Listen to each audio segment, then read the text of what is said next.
welcome! I'm going to show you guys how to work one of these and then the way to troubleshoot if a kid's not able to do it. First off, you guys should know that the reason why we're doing this is to build the kid's ability to work with integers, which are just positive and negative numbers, and we're out trying to work on their number sense.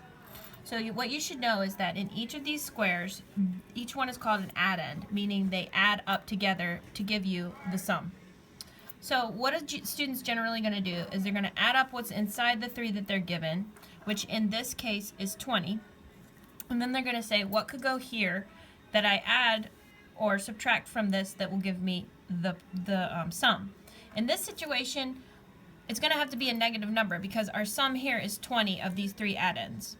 And we know that in order to get to 0, and when we have 20, we're going to have to subtract some values from 20.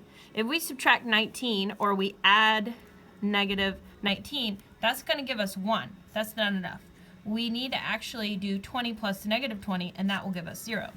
So a student would figure that out. Now, if they're unable to do that, your best shot, which I strongly recommend, or I'm saying you should do, is to prompt them to use a number line.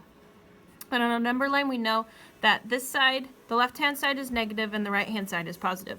So you want them to chart the sum that they did find, which is 20. And you want to prompt them to say, okay, you've got 20, but you know you need to get to 0. Well, which direction are you going to have to move towards? Or what types of values would you have to add? Or what types of values would you have to subtract? And they're going to say, oh, well, I need to go to the negative side. So you're going to tell them, well, how many would you go negative to get to 0? Well, they're going to have to go 20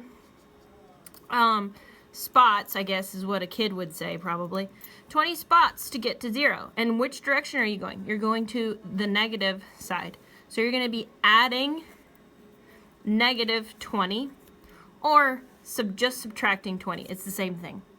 Adding negative 20 and subtracting 20 are the exact same thing, which means you would want to put negative 20 here to give you 0.